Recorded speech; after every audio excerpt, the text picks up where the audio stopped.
Salut și bine v-am găsit din nou pe canalul meu. Eu sunt Robi, după cum bine știți. Și astăzi o să facem etalarea pentru azi, marți, 30 iunie 2020. Pentru unul dintre abonații acestui canal sau pentru oricine are nevoie să audă un mesaj din partea divinității, din partea cărților de tarot sau din partea spiritelor sau mă rog, ce se conectează cu aceste cărți în momentul când etalez. Haideți să vedem ce aflăm pentru 30 iunie 2020. De asemenea, țin să menționez că etalările sunt generale și că nu au cum să rezoneze cu fiecare din voi, că sunt încă în procesul de învățare a tălmăcirii cărților.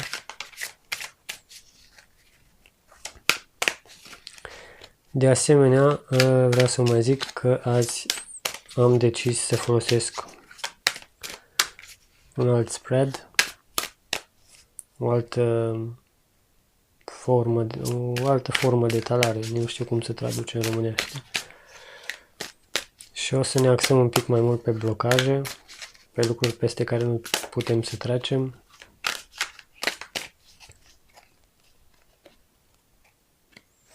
O să fac tot sub forma crucii celtice, dar o să aibă alte semnificații.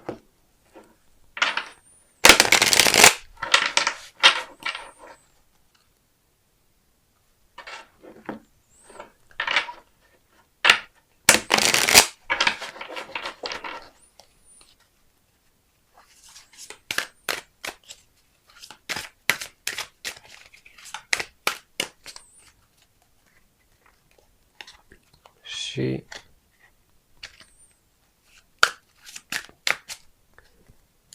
vine așa: esența blocajului, influențele trecute care au creat blocajul,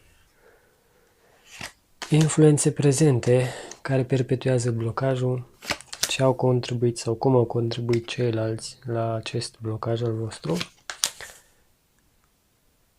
cum ați contribuit voi, cum puteți trece de blocaj, ce se va întâmpla dacă nu depășiți blocajul sau blocajul, și ultimele 3 cărți fiind sfaturi.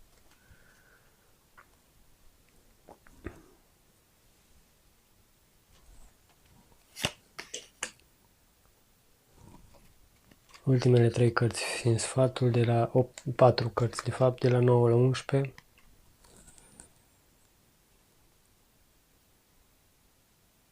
Șapte, 8, 9, 10 și 11, da. Astea 3 ultimele sfaturi cu privire la ce ar trebui să faceți. Sau ce sfaturi ne dau cărțile. Hai să vedem ce s-a întâmplat aici.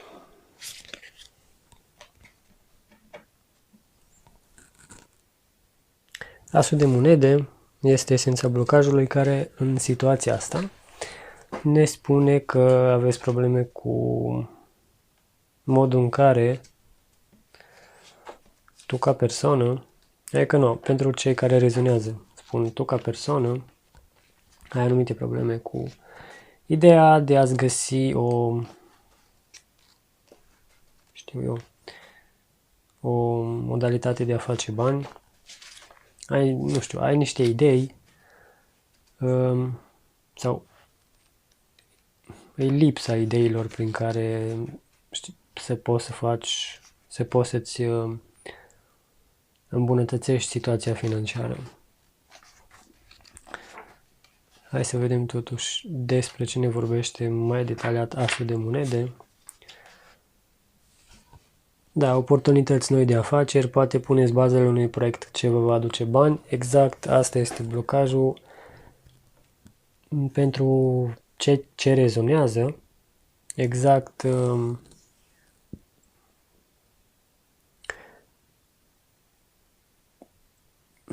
cum să mă exprim? Cumva aveți dificultăți în a pune bazele unui proiect care să vă aducă bani.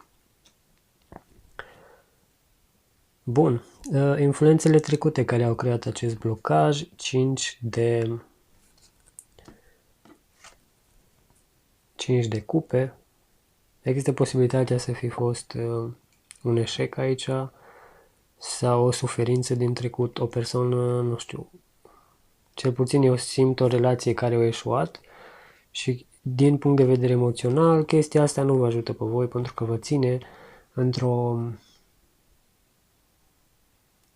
într-o stare de supărare, depresie, durere constantă, aș zice eu, pe care nu întotdeauna o ziceți sau o relevați celorlalți.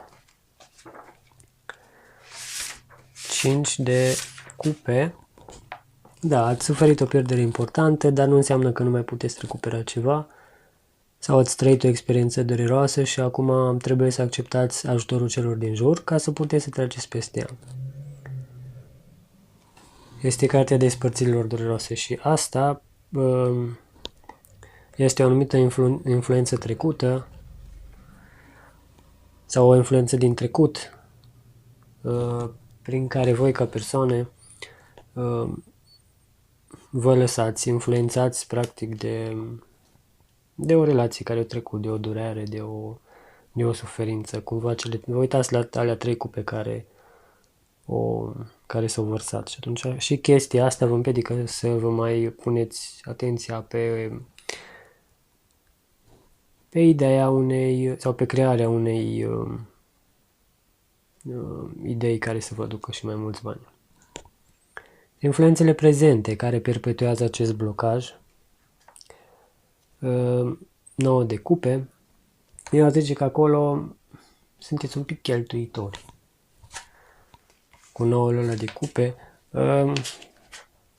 Pentru că da, cartea plăcerilor vieții. E ca și cum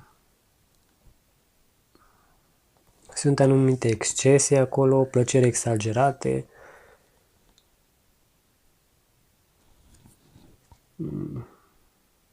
Există posibilitatea ca pentru unii dintre voi să existe și o tendință spre lene, dar nu neapărat. Ori cheltuiți prea mult aici din banii pe care aveți și asta e o influență prezentă care ține activ blocajul ăsta, ori pur și simplu faceți tot ce faceți așa fără chef. Ce a contribuit sau cum au contribuit ceilalți la acest blocaj este că, adică este reprezentată de către 5 de monede.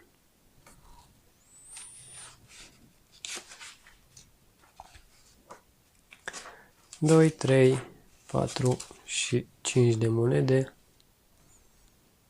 5 de bute, nu 5 de monede, nu știu ce am zis 5 de monede, m-am gândit la monede. Așa este, uneori pot să fiu foarte neatent în lucrurile pe care le fac.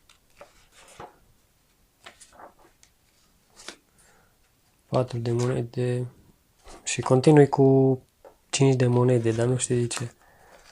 De fapt era 5 de bute.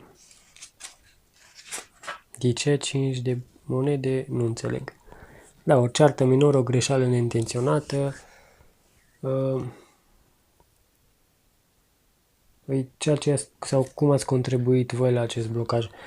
Există posibilitatea ca să fi venit, să fi avut anumite să fi avut anumite oportunități prin care să vă creșteți veniturile sau pur și simplu să vină cineva la voi și să zică, bă, hai să facem o afacere, hai să colaborăm, să contribuim. Și atunci voi, ținând cont de faptul că sunteți mai mereu într-o stare de asta de supărare, nu neapărat supărare, aveți încă răni deschise dintr-o relație veche sau dintr-un eșec vechi, dintr-o relație care a ieșuat mai veche, nu ați dat 100% atenție și importanță acestei persoane și probabil ați contribuit și cu niște, știu eu, emoții exprimate greșit acolo. Un fel de, ca și cum ați spune ceva ce știți că rănește, dar nu din intenție, ci din faptul că voi încă aveți anumite răni deschise. Și Și atunci, practic, cealaltă persoană a zis, ok, mă retrag și acea oportunitate a ieșit din viața voastră. Sau există posibilitatea ca acest 5 de bâte să fie incapacitatea voastră de a răspunde la o anumită provocare. Să știți că trebuie să faceți anumite lucruri pentru a prospera, pentru a crea acel spațiu în care puteți să faceți mai mulți bani sau ca oportunitatea din asul de monede să fie validă, să zic așa, și să ajungă din stadiu de idee în stadiu de lucru fizic, de proiect în desfășurare.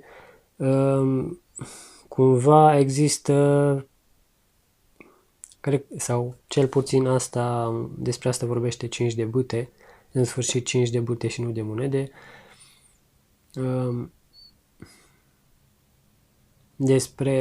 despre incapacitatea voastră de a trece pragul unor anumite provocări.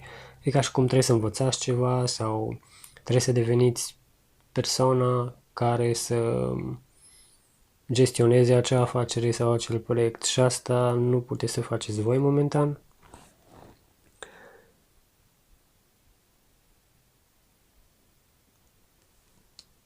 Și în același timp, contribuția voastră este că este și 5-ule de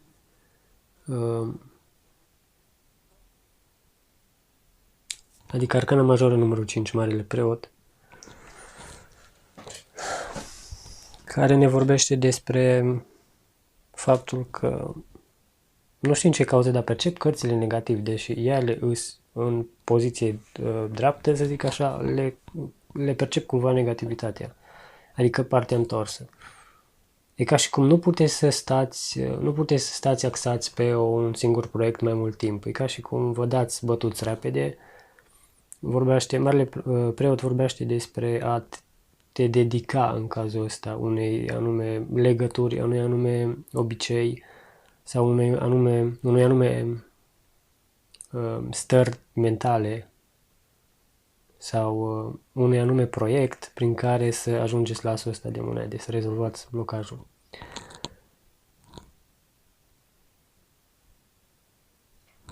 Și cum puteți trece de blocaj este să începeți nu neapărat să luptați cu ceilalți. Există și posibilitatea aici cu 7 de bâte să aveți o dispută personală în care cumva numai dumneavoastră mai credeți că aveți șanse. E ca și cum aveți și multe persoane în jur care vă și influențează într-un mod în care, dar tu nu ești în stare să faci chestia asta. Tu ca persoană nu te văd făcând chestia aia. Tu vrei să faci chestia asta, dar nu te văd în stare. Și atunci, practic, voi vă lăsați influențați de acele persoane și nu neapărat sunt persoane care vor să vă ajute și vă spun critica aia constructivă. Sunt persoane mai mult invidioase care văd că ați putea să faceți acele lucruri, dar vă împiedică prin a vă spune că nu puteți.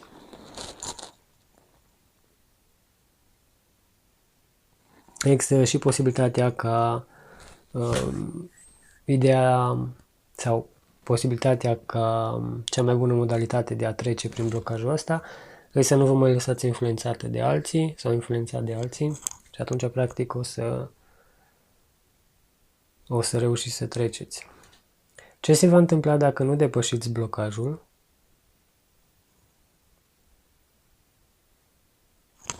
Cartea Magicianului.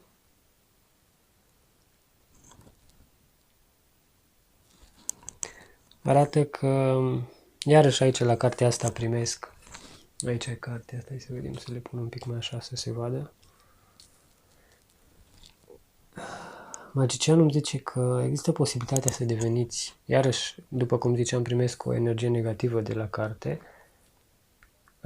Există posibilitatea cu magicianul, în poziție dreaptă, o să aveți o inițiativă și abilitatea să vă descurcați în orice situație, plus autoritate și independență. Ori arată faptul că trebuie să... Ce se va întâmpla dacă nu depășiți acest blocaj? O să ajungeți într-o stare unde o să trebuiască să vă bazați numai pe dumneavoastră, să te bazezi numai pe tine ca persoană, să poți să treci, sau pur și simplu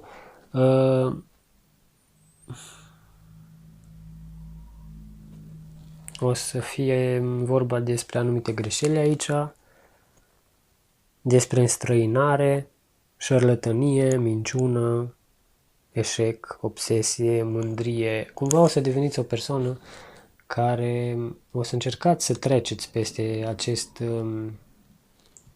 acest blocaj, dar în feluri un pic mai puțin sau în feluri neortodoxe, să zic așa. Ce se va întâmpla dacă depășiți acest blocaj? Cu 9 de spade. Hai să vedem ce semnificație are 9 de spade.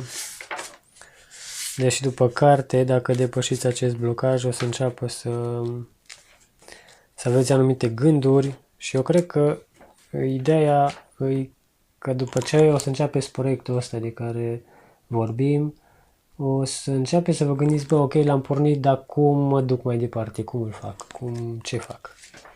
Și atunci aici deja o să începeți să vă îngrijorați, să aveți așa o anumită îndoială în propria persoană.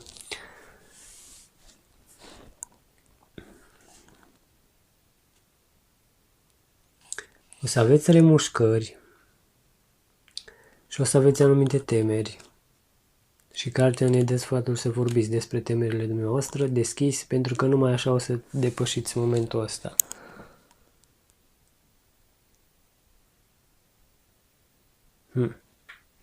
Temerile alea o să fie, ok, o să începeți proiectul ăsta, dar 9 de spade ne vorbește despre ce se va întâmpla, sau în faza în care ne vorbește despre ce se va întâmpla dacă depășiți acest blocaj,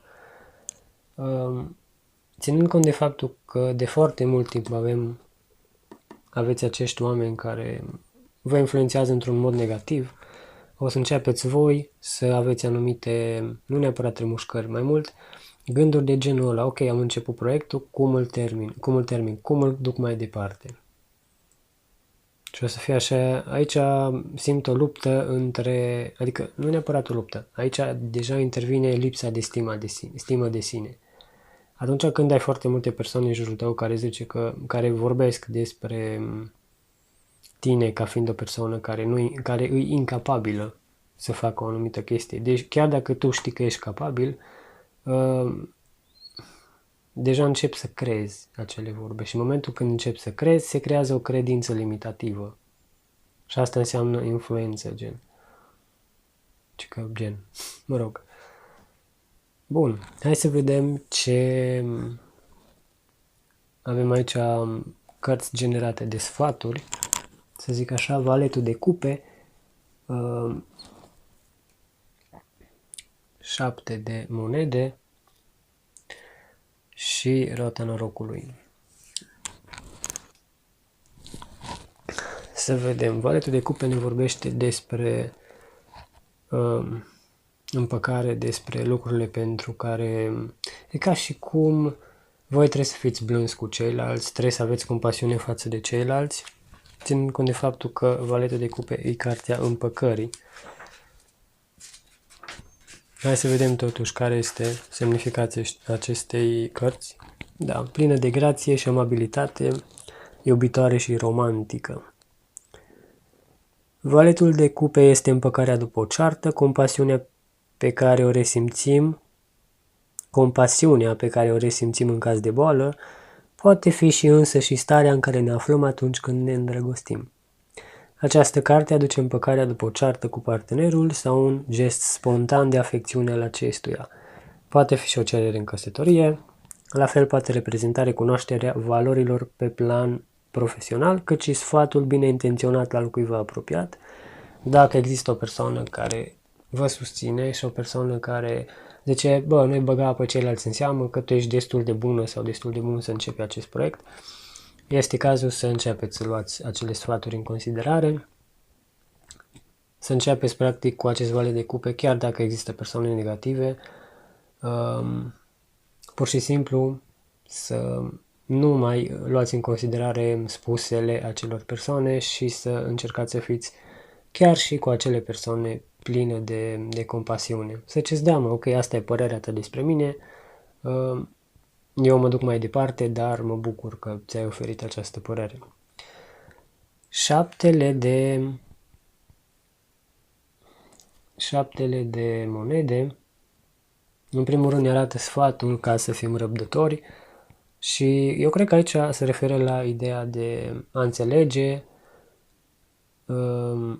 faptul că nimeni nu s-a născut învățat și în momentul când o să începeți acel proiect sau acea idee, când o să începeți să lucrați la ideea respectivă sau la materializarea ideii, să conștientizați faptul că e nevoie de răbdare și de perseverență ca să începi un lucru nou și să conștientizezi faptul că începi de la zero, în sensul că, da, nicio persoană nu s-a născut învățată. Exact, cred că aici e și cazul.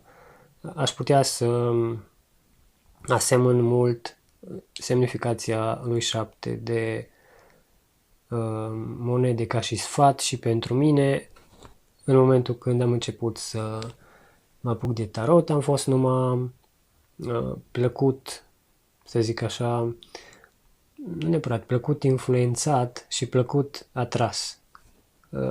Atras într-un mod plăcut de această experiență și am început să învăț semnificația cărților și așa mai departe. Și ținând cont de faptul că e ceva ce trebuia să fie învățat, ce trebuia, un lucru care trebuie practic repetat, până în momentul când îți dezvolți o anumită, sau dezvolți, șlefuiești cumva modalitatea de folosire a anumitor abilități și a intuiției și a clarsimțirii sau, mă rog, ce se mai aplică ca cititor în tarot, să zic așa, conștientizezi că e nevoie de răbdare și că toate lucrurile astea se învață în timp. Cred că asta e și sfatul pentru voi, conștientizarea faptului că e necesar să aveți răbdare în această situație și să perseverați. Hai să vedem despre cine mai vorbește acest 7 de cupe, nu 6. De cupe. Acum, aici în carte am oprit la cupe, am oprit la pagina unde e 7 de cupe, nu la 7 de monede. Așa e un pic, și cu concentrarea uneori e un pic mai greu la mine. Da, rezultatele muncii dumneavoastră sunt pe măsură și e cartea răbdării. 7 de monede aduce creșterea lentă, dezvoltarea personală și în cadrul unei relații. Poate fi semnul unei gravidități, așadar faceți tot posibilul pentru ca o relație să meargă, iar acest lucru se vede cu ochiul liber, partenerul vă este alături și vă sprijină în efortul dumneavoastră. Cumva, sfatul pentru această carte este să aveți multă răbdare în tot ceea ce faceți, pentru că acest lucru să devină evident pentru toți cei din jur. Ori deja sunteți o persoană răbdătoare, dar ca sfat, cred că trebuie să învățați chestia asta. Și roata norocului este, cred eu, este ca semnificație,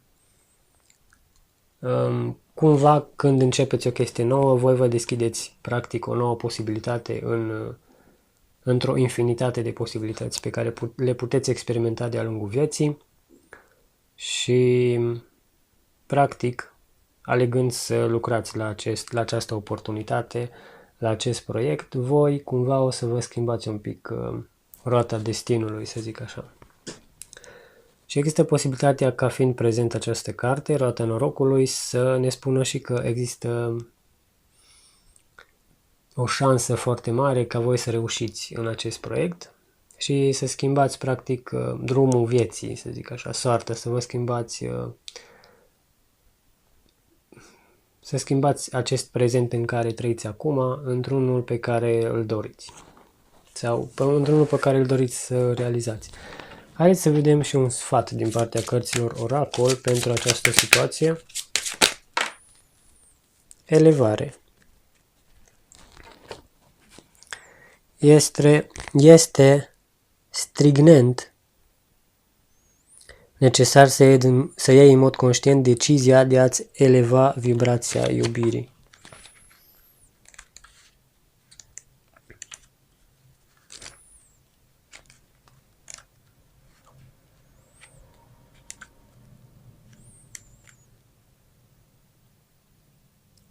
Da, este stringent necesar să iei în mod conștient decizia de a-ți eleva vibrația iubirii. Pentru a trăi o viață plină de o copleșitoare fericire și plăcere, trebuie să fii mai întâi conștientă de percepția pe care o ai asupra lumii și a locului în care îl ocupi în ea. Ceea ce creezi are o influență considerabilă asupra experienței pe care sufletul tău o va resimți din această viață și din numeroasele și diversele ei situații. Ca ființe magnetice, sufletele noastre funcționează în perfectă conformitate cu legea ocultă a rezonanței și atrag către noi exact ceea ce creăm prin gândurile noastre. Dacă vrei să-ți elevezi sufletul, poate este necesar să-ți transformi starea conștiinței și a minții pe plan spiritual. Iubirea este cea mai mare sursă de energie vindecătoare care există și folosind-o în împrejurările ei, începe prin a manifesta intenția de a-ți eleva conștiința. Apoi fi conștientă de calitatea gândurilor. După aceea, relaxează-te și lasă universul să-și facă treaba. Începe cu natura. Plimbă-te printr-o pădure, dansează în valurile mării sau ieși în grădină și lucrează cu dragoste. Grație acestor activități, mintea ta va fi antrenată să perceapă conștiința unității lumii naturale. Evaluează persoanele din viața ta. Îți elevează sau îți consumă energia? Devină conștientă de scopul tău în viață și trăiește viața în conformitate cu el, centrată în momentul prezent. Elevează viața unei alte persoane cu bucurie, fiind conștient în același timp că nu poți forța pe nimeni să fie ceea ce nu este. Interesant sfat și în același timp plăcut. E ca și cum există, când am citit această carte, adică explicația cărții, am simțit o stare în care, vorbind despre nouăle de spade, cumva aveți nevoie să vă descărcați. Cumva, cred că e o stare de stres acolo. Ieșiți în natură, plimbați-vă, faceți lucruri care vă bucură, tocmai pentru a vă calma un pic mintea. O minte calmă, o minte liniștită, gândește mult mai bine și lucrează mult mai bine ca una stresată și care este într-o energie negativă tot timpul. Bun, haideți să vedem și ce zodie apare în această etalare. Asul de monede, orice fel de zodie de Pământ, Capricorn, Taur sau Fecioară. 5 de monede, cred că de asta am zis și 5 de cupe și 5 de monede, pentru că avem 3 de 5 aici și m-am încurcat. 5 de cupe, avem aici o zodie de apă, Scorpion. 5, adică Marele Preot, Taur. 5 de bâte, zodie de foc, Leu. 7 de bâte, din nou zodie de foc, tot Leu. 9 de cupe, zodie de apă, Pești. 9 de spade, Gemeni. Valetul de cupe, zodie de apă, Rak, Scorpion sau Pești. A treia oară cred că când apare Pești aici. 7 de monede, zodie de pământ, Taur, și a doua oară când apare și Taur. Și da, cam astea zodiile pentru ziua de azi. Sper ca etalarea asta să fi fost de ajutor. Sper să vă fi fost de ajutor cu acest videoclip. Dacă v-a plăcut, puteți să dați like, puteți să vă abonați acestui canal sau puteți să lăsați un comentariu prin care să-mi spuneți în ce fel rezonează cu voi această nouă formă de etalare și dacă vreți să o continui sau să revin la etalarea anterioară. Să aveți o zi de marți 30 iunie cât mai plăcut. sau cât mai plăcută și vă doresc pace și iubire infinită tuturor. La revedere și ne vedem miercuri. Pa!